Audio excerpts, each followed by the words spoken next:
to leave the church alone. That sounds odd, eh? Man, I tell him, I said, my brother, you drop dead, these people gonna find somebody before your body stink. You put your whole life here, you here 9 o'clock in the morning, 9 o'clock. I say, boy, let's go. He can tell you. So one day he said to me, man, I need to help you. Help me get out of here. I said, you know what? Let's go do golf. That's how we got into golf. I said, come, let's go. You spend too much time in his office. I tell him there's more to life than here. And so we started golf, and then he left me.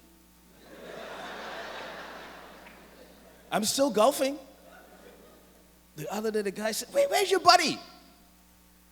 I said, he's right there. He said, he's coming back? I said, he had to watch me in my first national tournament. Yeah, I don't think he's coming back to play. I didn't go into any details. But that part of him is a part a lot of you don't see. Sincerity, honest. And what I like about Pastor Outten and myself, we were on the phone the other day, and I won't say what the content of the conversation was, and I said to him, I said, preacher, let me be honest with you, man, you're the problem. That's how we talk to each other. I just tell him, you're the problem. And I appreciate that in him, and he would tell me the same thing. So we're talking about a friendship that is difficult to put into words. And I think if anyone who works here knows the hours and time I would be here, and he would be by me, and many times he would call me on the phone and say, what are you doing? I said, he said, man, I just need someone to take me out of this office before I go crazy. I said, give me 10, 15 minutes. I would come and pick him up, and we would go. Many days he would say, man, let's drive long. Well, my truck bonded. So, I mean, we can't drive too long. One Saturday, he called me and said, man, let's go get some conch salad. I said, yeah, where we going? He said, 8 Mile Rock. I said, 8 Mile Rock? What are you going to be driving? Because you couldn't drive my truck in 8 Mile Rock. But that's how we go. One time, we drove all the way to West End. You know why we drove to West End? That's how long the story was. And we needed distance to tell the story one way, and then we needed distance to give the solution coming back the next way. We had a lot of laughs together. I remember the last time we traveled, Sister Barbara was concerned about him, and I said to Sister Barbara, and I told Pastor Outten this to his face, I said, we were in Inagua, and he was concerned about his strength and everything, and I said to him, I said, man, let's go for a walk. He said, man, I can't walk that far. I said, yeah, let's go. So he's a little hesitant. I said, listen, this is the deal. I will put you on my back if you get tired, and I'll bring you back to the hotel. You remember that? I said, so let's go. He said, how much longer? I said, right around the corner. I did lie. I said, right around the corner. But what saved me from really not being a full lie was I don't know Inagua. So I really thought it was right around the corner. He said, how much further? I say, I think it's the next corner.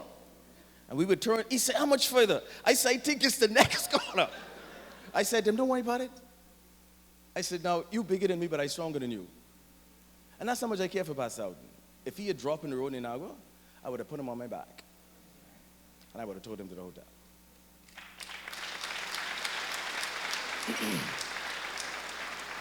So that's the kind of friendship that we have. So for me to roast him, the stuff I know about him, that's between me and him. I can't roast him like that. I can't put that stuff out there. Because we have issues that we talk about. And I think that's what friends are about. I could share my struggles with him. He could share his struggles with me. And some of our struggles, we often say to each other, boy, they robbed us because they gave us the impression that when you're a preacher, all is well. We often say that. But we appreciate the fact that we can get with each other and be openly honest, even about things that we know wrong. I said to him, man, sometimes I feel like killing some people, you know. He said, yeah, me too, you know. I said, man, I just want to run my truck over somebody, man. But I'm saying to you, this is the kind of friendship that we have, where we can just be openly honest. And then we always end the day saying, well, you know, if we're going to honor the Lord, you can't run your truck over. Yeah, I agree. Yeah, Pastor Outten is a godly man. He's passionate about the church. He really is. So I'm going to stop right there. And as I said this morning, I have great love for Pastor Outten. And he knows that. I truly appreciate him. I truly appreciate And I don't appreciate him in the context of being a pastor. I appreciate him in the context of being Wilbur Outten. Often people either disrespect us or honor us because of our titles. But I honor him because he's a person, a human being, who happens to be a pastor. And I think he sees me the same way. So, Pastor Outten, you're the man. The Lord bless you.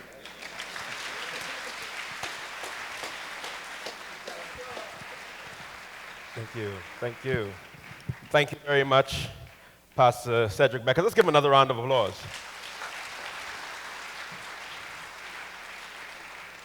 I must say here publicly, I love this brother, Cedric Beckles. I remember when I went to Abaco. I usually travel to Abaco with other pilots like Mitchell and those guys. And one time they sent me to Abaco and he was the pilot. I got nervous. But I learned something about him. And whenever you fly with Pastor Beckles, just watch out for this thing. If he's chewing, you're all right. He was flying into Abaco and he had a little. At one point, we had a little turbulence, the plane, and I look up at him, I said, okay. When I look at him at one point, Jason, he was doing this. I saw no movement. I look outside. Because he wasn't chewing. And I was like, well, why he ain't chewing? And I look at him again, he started doing it again. I said, okay. Yeah, so once he's chewing, you're all right. Yeah. And how I knew we were going to be all right, at one point, maybe he started blowing bubble. I said, yeah. Yeah, I said, yeah, we good. This is smooth landing. Yeah. But, it's good that we can come here and laugh, The Bible said a merry heart not good like medicine, but a broken spirit dried the bones. And I listened to Pastor Wilbur many times whenever he mounted the podium. He would always talk about the frailty of life. And none of us know how long we have here. And that's why we got to put our time in now. And I appreciate him for those words every now and again. And I like what I'm hearing tonight. His friends are coming up here. Knocking him upside the head and all. And he's taking his blows just like a man. You're a good man. Yeah. But it's good stuff. And something I want to say here before I introduce this next group. I noticed with all these pastors, all of them have the same trend. You notice that if you go to Pastor Beckles' church, you'll find people like Monty and Woody and them, police officers. And then if you come here at Freeport Bible, you'll see people like Moss and those. They would be the ushers. You go to Jubilee, you'll see DeVoe. Where DeVoe? I saw him earlier. Wendell DeVoe. I'll tell you. And I found out why these pastors has put these police officers as ushers. And every church you go to, where you see a police officer, you ask them, what do you do in church? Oh, well, I'm an usher. And they feel proud about it. They don't know the reason why those pastors picked them for that. Because of their military training. Watch, your police officers at the door as usher, you'll be like,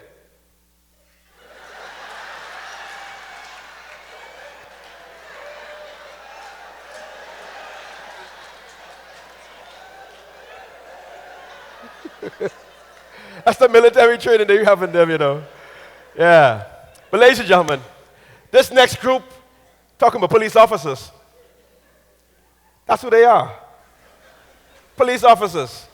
The Royal Bahamas Police Force Pop Band. Let's give it up for them. Good evening. This song we're dedicating to Pastor Outten, Cousin Barbara. Just a reflection of who you are.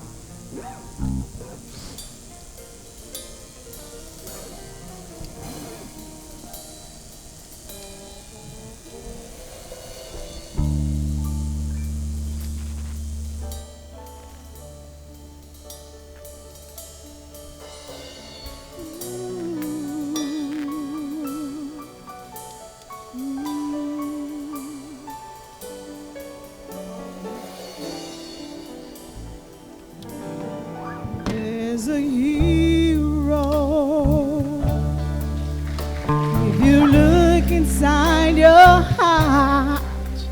You don't have to be afraid of what you are. There's an answer if you reach into your soul, and the sorrow that you know would melt away.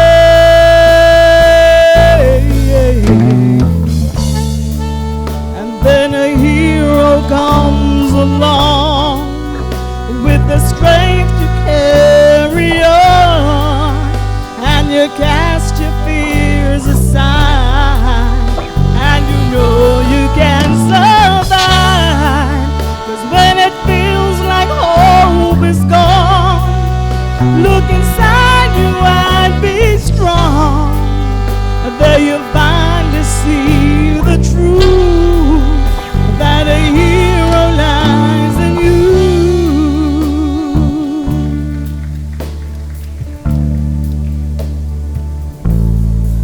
It's a long road. You must face the world alone. No one reaches out a hand for you to hold. You can find love if you search within yourself, and that emptiness you felt would disappear.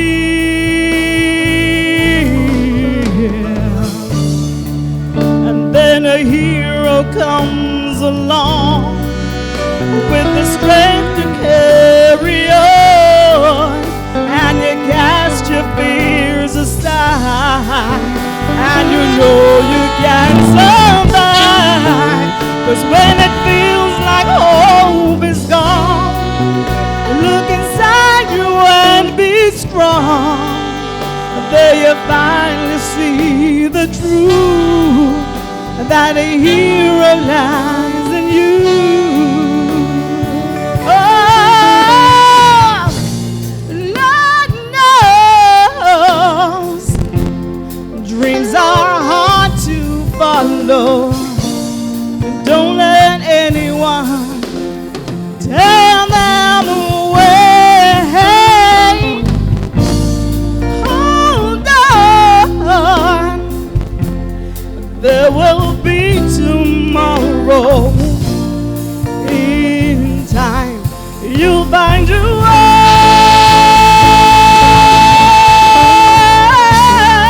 And then a hero comes along with the strength to carry on, and you cast your fears aside, and you know you can survive. 'Cause when it feels like hope is gone, look inside you and be strong. There you finally see the truth, that a hero lies in you.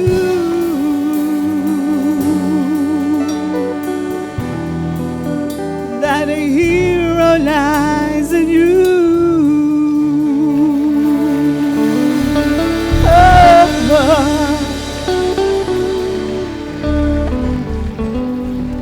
That a hero lies in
This song is dedicated to Pastor Outten. The moderator spoke about humble beginnings. So, a change has come. I was born by the river in a little tent. Oh, and just like a river I've been running ever since. It's been a long time coming, but I know a change gonna come. Oh, yes it will. It's been too hard living, but I'm afraid to die, 'cause I don't know what's up there beyond the sky. It's been a long time coming, but I know a change gonna come. Oh, yes it will.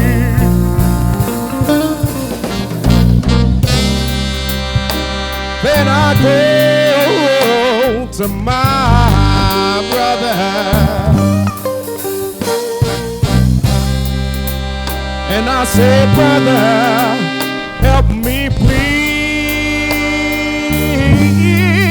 Yeah. But he winds up knocking me back down on my knees. But there's been times that I thought I couldn't last for long, but now I think I'm able to carry on. It's been a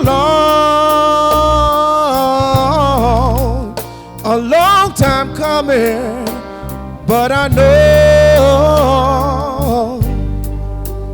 a change gon' come. Oh, yes, it will.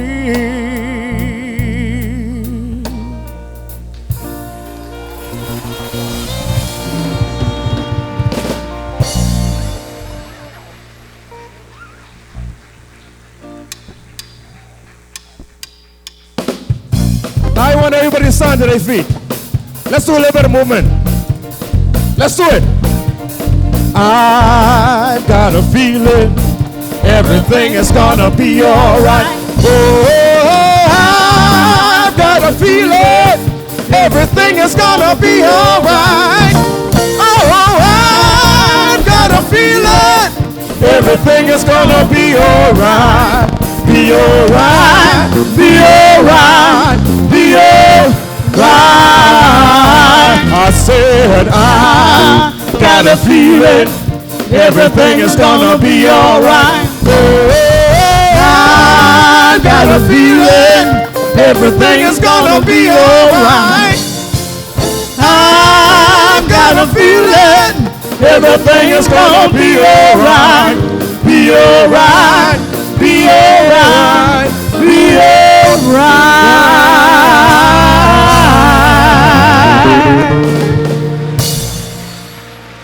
Thank you very much.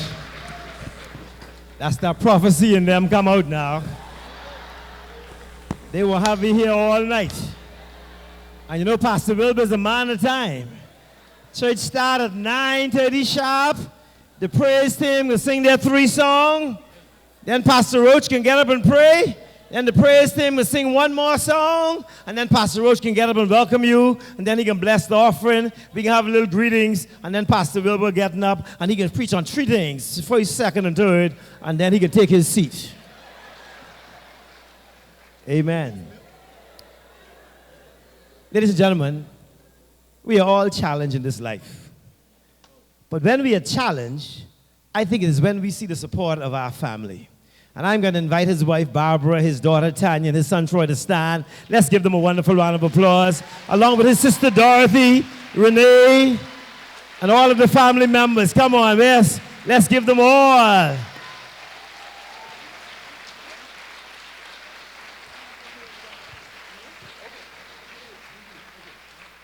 That's when you know you are loved, Pastor Outten. When your family stand with you. I'll never forget, Nico, when I had 2 broken arms. My wife, Shami, told me she loved me. She was going to bathe me, but she wasn't going to do nothing else. So she feed me grain, guava, and cheese for 6 months. While I had the 2 broken arms. I had no pass, Pastor Swain. She made sure of that.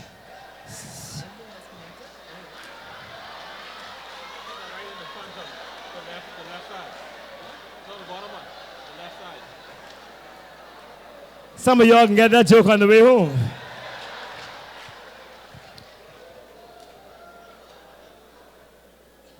In order to move the program along, Pastor Mark, I had called you to come up after Pastor Beckles, but I think Brother Will was so excited, he didn't see you in this constituency. Absolutely. And so you are with my good friend, Brother Nico. Amen?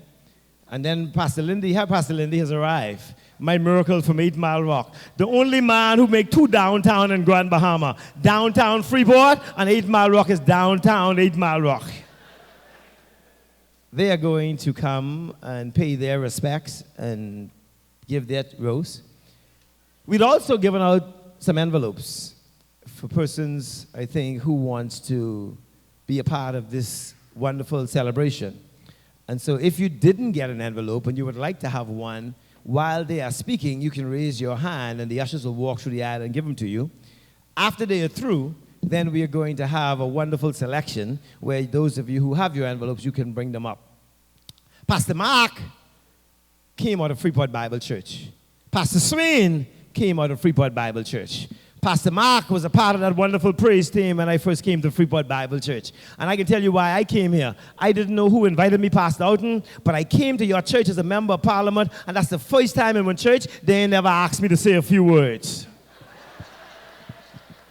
So, Lindy, I keep coming back, and they never asked me, and I don't like that.